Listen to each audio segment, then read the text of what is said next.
Folks, welcome to another episode of the Pirate Round. I be Cap'n Skultopus here, and this be the Scarlet Raven. And we want to pour a toast out to our friends who we haven't met in quite a while and who we hope to meet again soon. And to those of our friends who have passed away, unfortunately, and to those who have cheated death. We're talking about you, TC. And to those friends who we haven't met yet, we say to you folks, this drink here is for you. We're going to pour out some excellent English sack. Comes from Spain. Left over from a previous episode. It's been sitting here. Been sitting here aging. But we're using this stuff because it's rather a pleasant drink. With a tremendous amount of history behind it. Not that the crystals. No, I ate a cracker from Bali and I think it had a weevil in it. Probably so.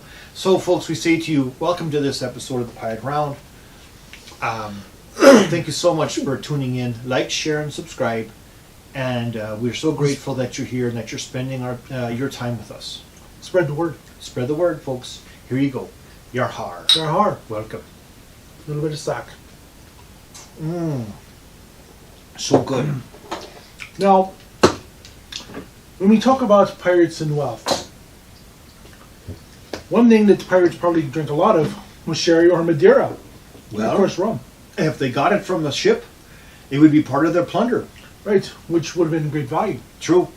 Now, we're going to hit upon today's episode, we're going to hit upon the richest pirates known. Or pirates who had taken that amount of booty. Right. Yeah. And it's in modern values that we give you how much they took. True. There you go. Now, excuse me there. We're going to stop. Like I said, Polly gave me a cracker. I think it had a weevil in it. A biscuit. We're going to start off with a pirate from Jamaica by the name of James Martel. Now, James Martel he was from Jamaica, and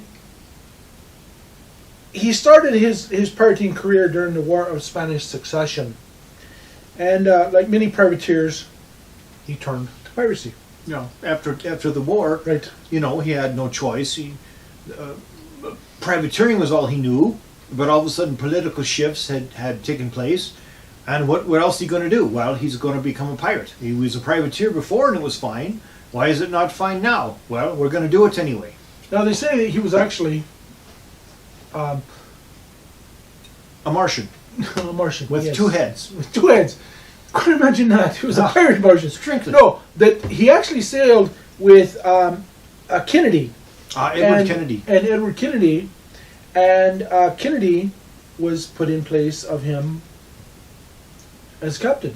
So, actually, he was deposed. Deposed. And then Kennedy took his place. Right. Now, Martel ended up, in his lifetime, capturing equivalent to modern times of $1.7 million. Well, that's quite a bit of money. Approximately 1.3 million pounds. Okay. Roughly. Which, in today's date, that's a pretty good amount. Well, yeah, that's quite a bit of amount. If you can get it and get away with it, of course, without paying any taxes or without being hanged, well, sure, it's a tremendous amount. It's more than a lifetime's worth. Now, the next person, when it comes to value of what they took, is Jack Calico. Oh, Calico Jack Rackham. Jack Rackham. Yes. Who ended up catching $1.7 million, or once again $1.3 million. Now, Jack Rackham, he wasn't considered the most successful of pirates. Right, he was not. He was not a bad pirate. Now, maybe he didn't get the value, but he lived a good life. And sure. He had command, and he had two women pirates that he sailed with, which nobody else would have ever done. He'll always go down in history as being laying Mary Read and Anne Bonny both.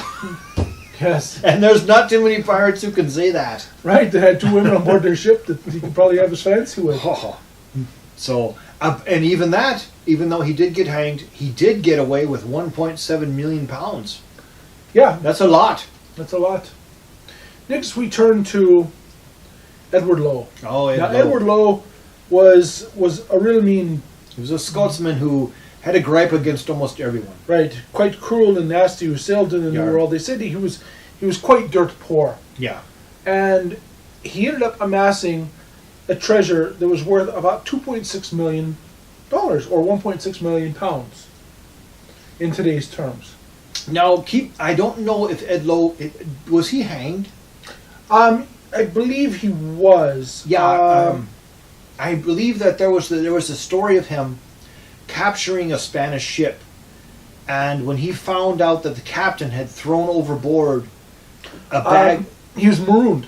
That's what it was. He was marooned. Well, when he had just like Vane. When he had captured a Spanish ship and he found out the captain had thrown overboard a bag containing 500 gold doubloons, he cut the man's ears off and lips off and boiled them, and then made some of the crew and made some of the Spanish crew eat them. He was so angry because he'd dirt poor his whole life and wanted wealth, and ended up being marooned by his crew for his excessive cruelty, and that's the last we ever saw. I said that number wrong. It was 2.1 million. Still, that's quite a bit. Right. Can you think about a really good story about him being marooned, and then like his eventual fate? It's an interesting story when you think about it. Whatever happened to him? Right. I don't know if we really ever know. No, because we know that Charles Vane, who was also marooned, we know his fate. He was hung. Charles Vane is our next one in our list. Charles Vane, who had the 2.6 million. Like I said, I was reading that. I was seeing that wrong.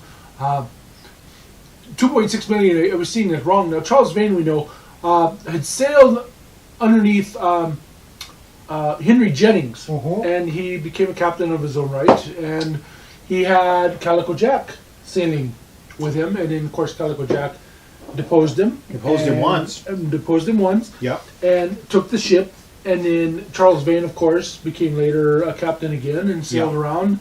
And he actually was marooned on an island once again and captured and languished in a English jail for over a year before he was hanged. Before he was finally hung, and it was around the same, probably I think around the same jail that Calico Jack, around Spanish Town, probably in Jamaica. Now the thing about Charles Vane is the popular idea of him as being this wild. He was a buccaneer, not so much a pirate, but he was a pirate also, but he was a buccaneer from the buccaneer days. But they have this idea that he was a wild man, unstoppable, cruel. His crew deposed him twice for cowardice, believing that he refused to attack ships because he didn't think the outcome would be beneficial to him, when they were willing to take the chance of attacking those ships, and he refused to do it as captain, and they deposed him twice for cowardice for that. Right. And that's what eventually ended up with his death. Right. Now imagine how that would have... because Steve Bonnet actually believed that that Charles Vane would come and save him. Yeah. He was one of those that would come and save him. Yeah, they were close friends. Yeah, they were close friends, but of course it never happened. Yeah, and I said 2.6 million, equivalent to about, I think that's around 2 million pounds in today's time. That's quite a bit of money. Now, we just mentioned another name of somebody who Vane, who somebody hoped that Vane would save, and that was Stede Bonnet. Stede Bonnet, yeah. Now, Stede Bonnet was pirate. Right. If you remember a previous episode of Stede was quite a wealthy landowner in Barbados. He had lots of land. I mean, huge chunks of land. Yeah. And because of that land, 400 acres, I believe, is what it was, he got the rank of major. Yeah. Now, they said that he actually served as as an officer on the military of Barbados. In the militia, the island militia. Right, he was a cavalry officer. Right, but that's not really proven. And it's because of the land ownership that he got his rank of Major Stede Bonnet. Now, Stede Bonnet had $5.2 million that he seized, equivalent to about 4 million pounds. The thing is, he never ended up enjoying any of that because he was essentially taken captive in Charleston, South Carolina, and hanged. And served underneath Blackbeard. He was basically a guest. Yeah, he basically is a guest captain of Blackbeard. Now, you've got to wonder what happened to the amounts of money that he took. What happened to it? It'd be equivalent today of what happened to Bernie Madoff's $300 million. Where did it go? Is it in some secret Swiss bank account? Is it in some South American, bunker? Where is it? Where's Stede Bonnet's $5 million?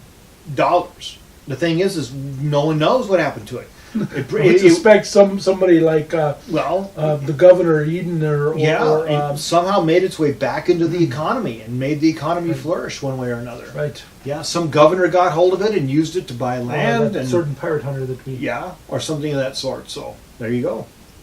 Next we come upon Howell Davis. Oh. Howell Davis had $5.2 million, also equivalent to what Steve Bonnet had. Equivalent to about £4 million. Truth. Now, he was a Welsh pirate, possibly one of the shortest piratical careers, lasting only about 11 months. He was shot dead on the island Principal. Who shot him? Don't know. He was originally a first mate and a victim of circumstance. Captured by Edward England off the coast of Sierra Leone, he refused to turn pirate and then later decided to turn pirate. Well, it depends on the circumstances. He ran afoul of someone who didn't like him. Right. $5.2 million. So again, what happened to that money? Who can say? Edward Thatch. Otherwise known as Blackbeard. Now we think of Thatch as one of the most successful pirates. Not really. In many ways, he really wasn't. In many ways, he had really a reputation. Wasn't. That is where his success comes from. Is his reputation. His reputation, yeah. And reputation would be, like anybody, like an actor or a musician or a politician who can really sell themselves to being more than what they really are. Yeah, exactly. It was all he existed on reputation alone, rather than the fact that he barely had control of his rather unruly crew, who were being set to depose him when he wrecked his ships off Ocracoke and made his way ashore just to get rid of his contentious crew. Probably couldn't afford to pay him anymore. Probably couldn't. Having a ship like Queen Anne's Revenge and all the money and 150, 200 plus crew. That's probably where all his money went, is maintaining that stupid ship. And then also he engaged in slave trading and illicit smuggling.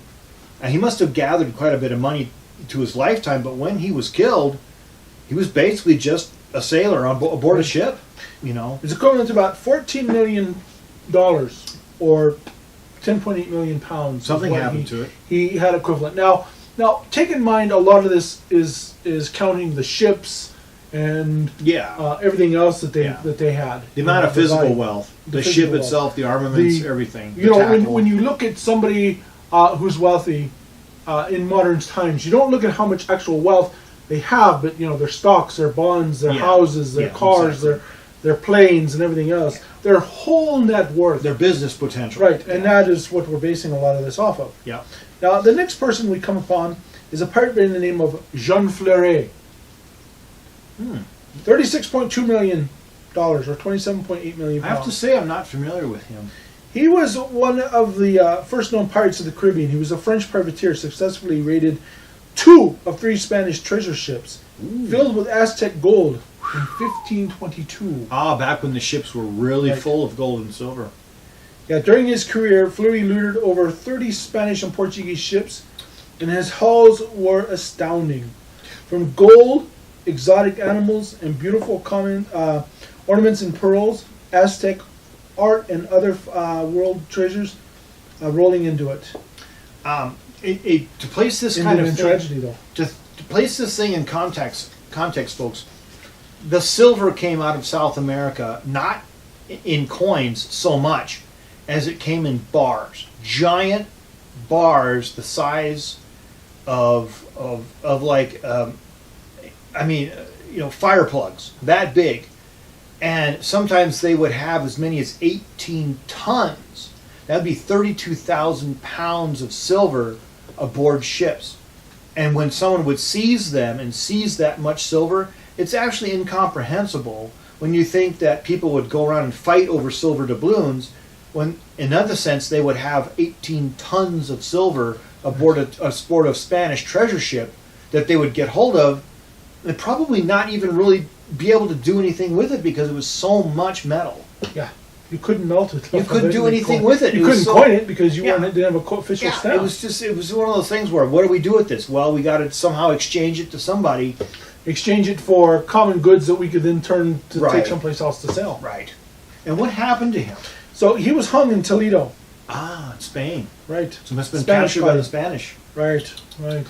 Now, it's kind of funny. We talk about treasure, and there's a fantastic line from the Seahawk that the Captain Thorpe has taken the treasure of the Spanish, and he has these treasure gems of the lady. Yes. And when he asks her what a pirate is, and she says it's anybody who steals, and he says, is it anybody? And she says, yes, anybody who steals.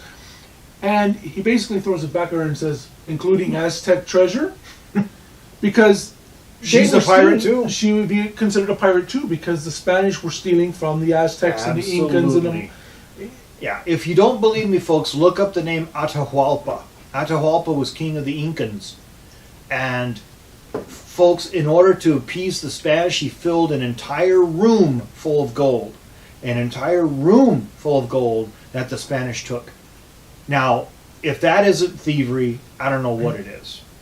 Right. So, you call a pirate a thief, but so are the Spanish and the English and the Dutch and the French. My goodness. That you're stealing from each other. The Spanish were stealing it from the natives, who the English and the Dutch and the French were stealing it off them. Absolutely. So what is it? It's one could turn to another. Exactly. It would be like somebody going out and stealing it, and you stealing it from them, and you crying robbery. Yeah, exactly.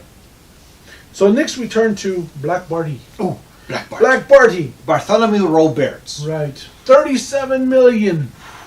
They say that he was one of the most successful pirates because he took over 200 ships. Over 400 ships. 400 ships. 400 ships. 5,000 ships he took. 10,000 ships. 10,000 ships. That's a lot of ships. Even 400 ships is a lot of ships. Even 200 ships would be He must a lot have of ships. taken one every day. Yeah. Because he wasn't a pirate for more than a couple of years. Right. He sailed underneath Kennedy. Yeah. And then when Kennedy died, he was voted in as captain. Yes. Yeah, that's true. Now there's a rumor that his treasure was gone by the time he died. That some of the crew had stolen it and slipped away and buried it. He was not a popular captain in many ways because he didn't drink. He wouldn't allow dancing, music, that sort of gambling. thing. Of course, nobody actually really. Yeah, I mean, on he had all sorts of rules, and he wasn't popular with the guys who like to get soddenly drunk and stuff like that. There's also rumors he might have been gay, and, Right. and perhaps that was one of the reasons why some of the men didn't really like him that much. He had another captain that was his companion, that they spent a lot of Right. time together. Perhaps that was one of the reasons why, and a lot of the crew split in other ships and took a great deal of the plunder with them. However, those crew who stood with him were very loyal. And he went down in glory. He went down One fighting. of the few that went down in glory. He took a Great cannonball. shot. Great shot. He took grape shot that I think it beheaded him, right? No, it basically gutted him. Oh, it And- eviscerated him. Yes, Yeah, eviscerated him. yeah. He was one of the few pirate captains that we know who actually dressed like a pirate captain. A bright red coat, Right in the hat and fancy hat, clothing. fancy clothing, waistcoat, buckled shoes, stockings, and he took a load of grape shot in the guts, and And screwed him overboard. off the coast of Africa. And his crew, because they did not want him to be captured, even in his body, by the British, they filled his stomach with shot and threw him overboard. Right. And it said that he floated away, that he didn't really die, that he floated away and waved goodbye to his crew as he floated away. So they must have thought, my goodness, the captain, he really can't be killed. There's a fantastical fictional book that we'll be reviewing sometime here in the future about Black Barty. Fantastic book. Yeah, interesting story. Now, next we hit upon a pirate who went across the pirate ground. Ah, Who could that be? Thomas Tew. Thomas Tew. Oh, who took a yes. great Mughal ship. Now, Thomas Tew had the equivalent value that he took as 118.4 million or 91 million pounds. That's a lot. That's a lot. Now, Thomas Tew, as we just mentioned, sailed the pirate ground, and he took a Mughal ship. Yeah, the Mughal ship. Now, the Mughal ships had a lot of treasure on them. They did. They were actually sailing from India over to Mecca and Medina, taking pilgrims from all around Asia up until Saudi Arabia, the area, and bringing gifts, gold, silver, jewels, spices, cloths, jewelry, anything that sort of value that they were taking there as tributes to Allah. And the ships would be loaded, and they would be hostages, wealthy people, everything. Slaves. Slaves, everything. The ships were enormous, but they were guarded by slave soldiers who really weren't willing to fight for their masters. And so Thomas II was able to take one, become absolutely immensely wealthy, and then return to Rhode Island. Right, Providence, Rhode Island, to retire for a to while. retire, and to spread his wealth around and to jumpstart the economy of Rhode Island and the colonies. New York and all that area. True, until he had to go back. Until he decided to go back with Henry VIII, who we'll hit upon in a little bit. True. Now, Thomas II ended up losing his life. He did.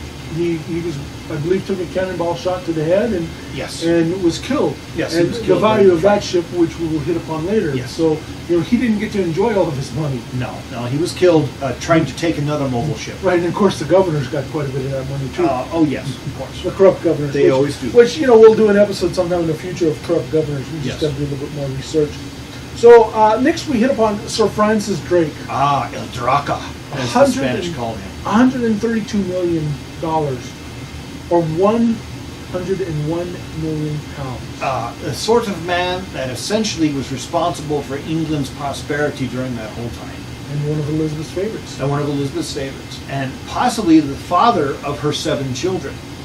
Josephus, Mosiphus, Eliphas, James, Bobby, Cornelius, and Dracu.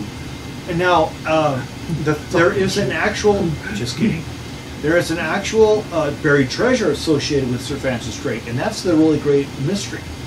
Right, as Sir Francis Drake went over to the New World and crossed into Panama, he went and raided some Spanish towns. He raided Panama City. Right, the treasure coming across. Yes.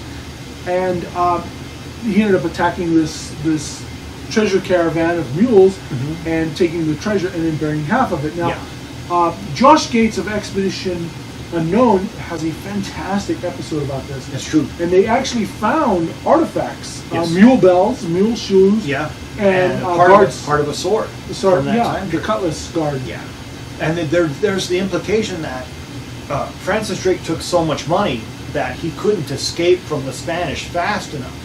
So they buried half of it in the middle of a stream, intending to come back in Spanish Panama, intending to come back, and they took the other half, which ended up being hundreds of millions of dollars, back to England, which was such an infusion of money into the English economy that it essentially jump-started the English economy into being one of the great powers of that time period.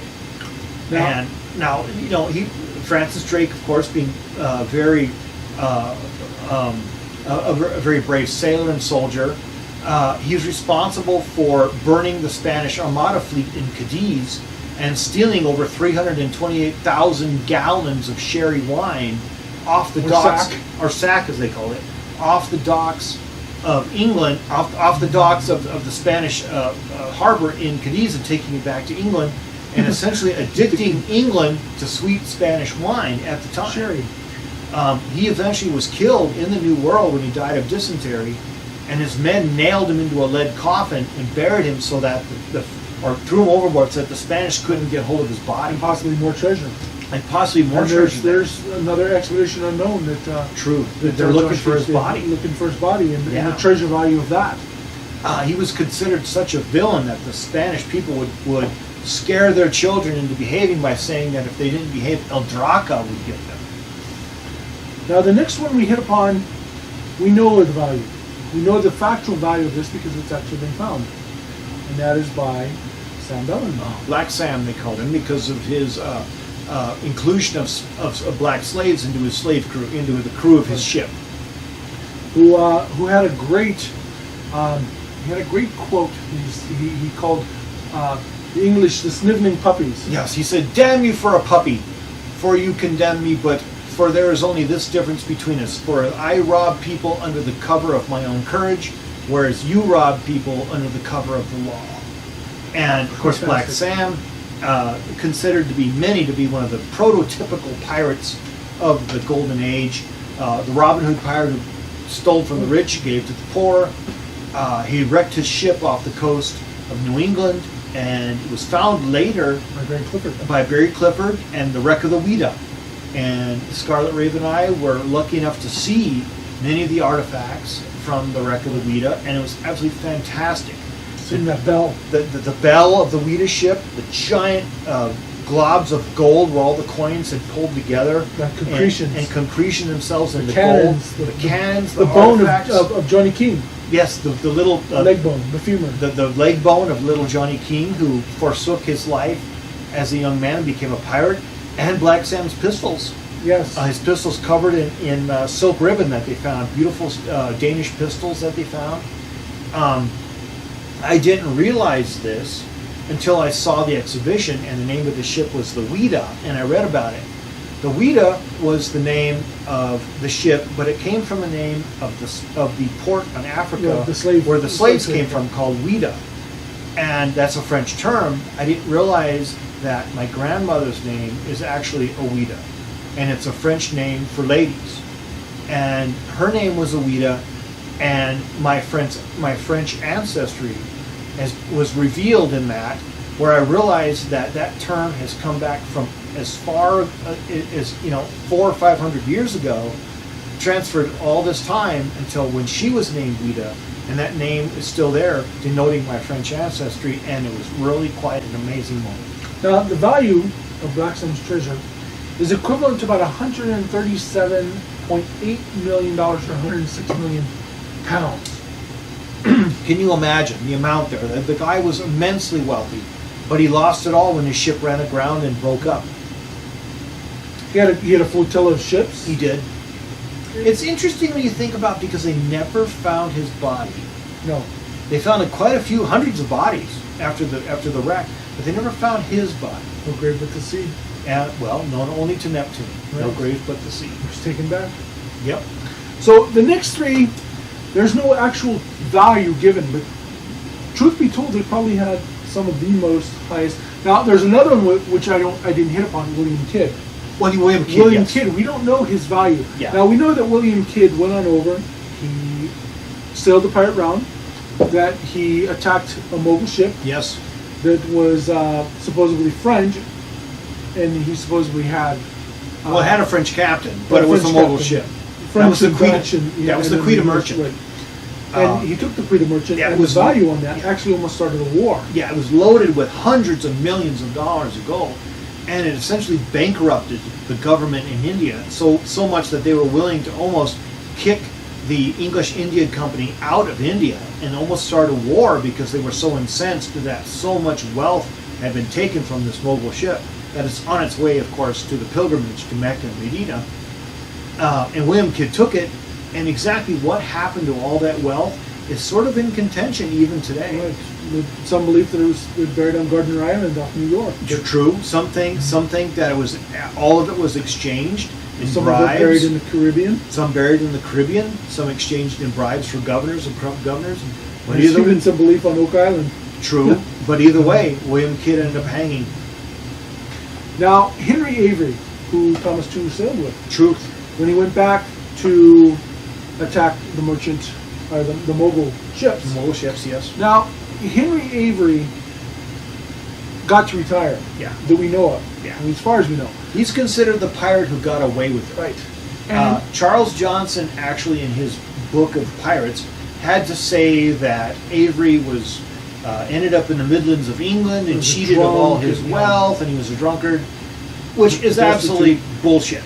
I'm sorry to use that term, but you cannot.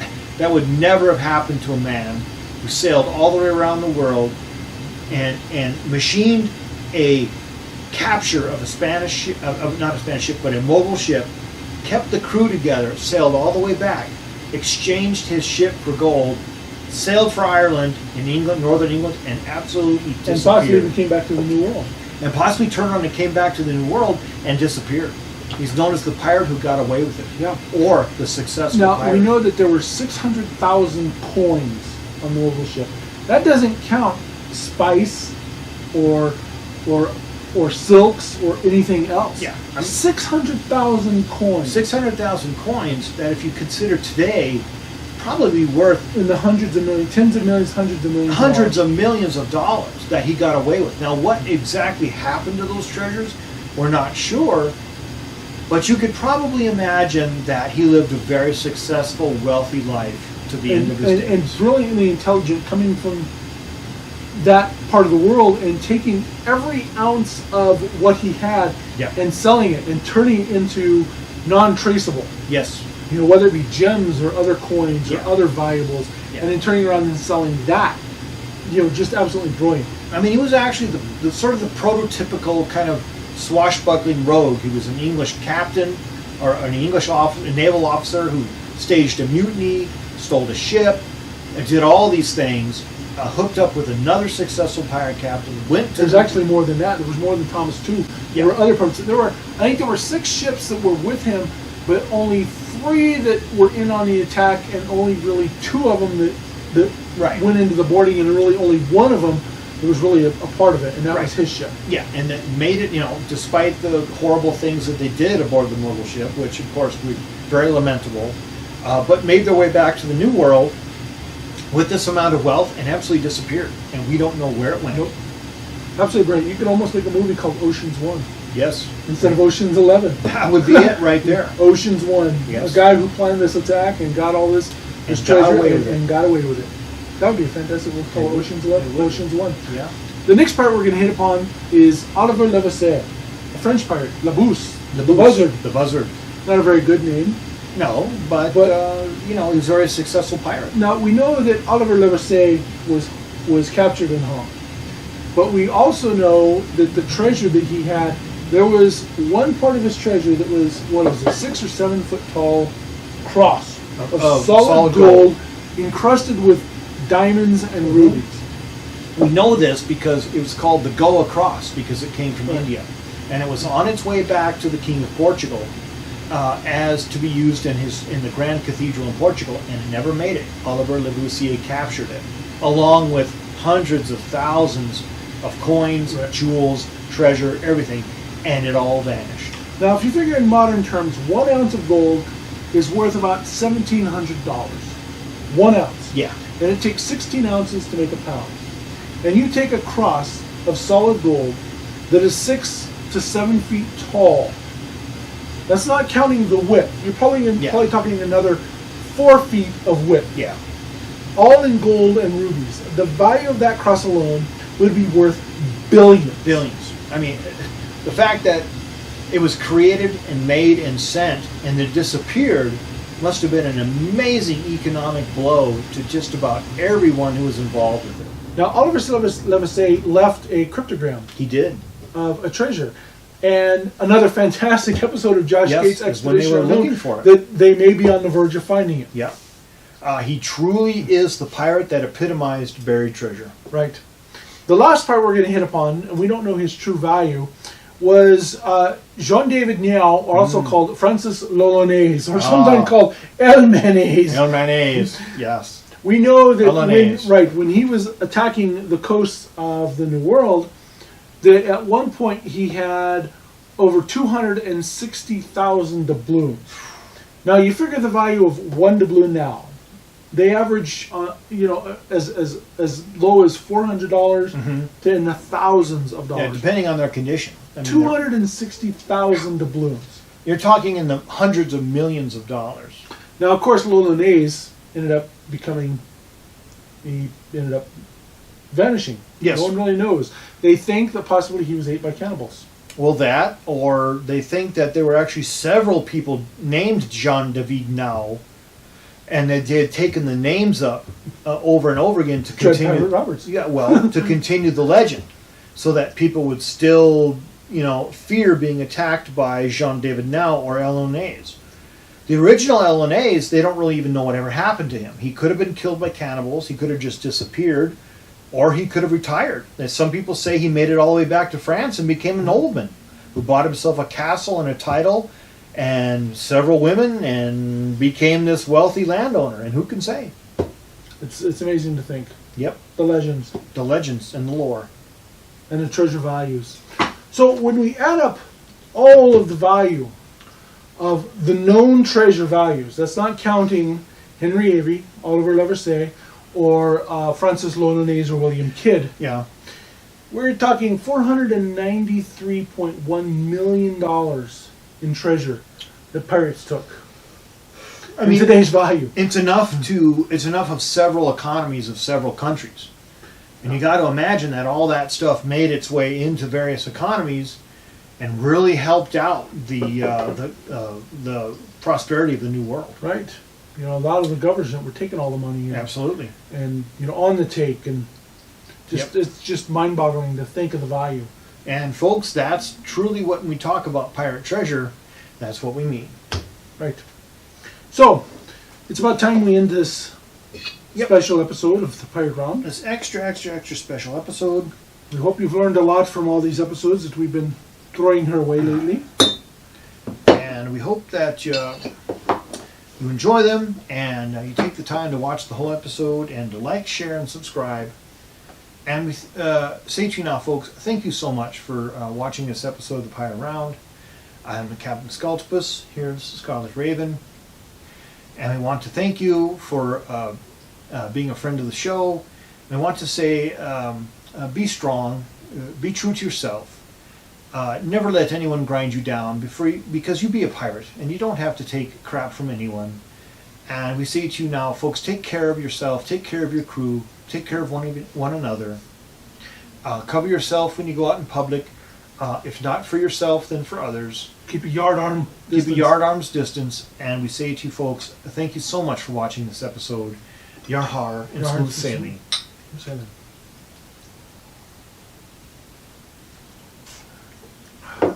Alrighty. Good deal.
All right. 3, 2, 1.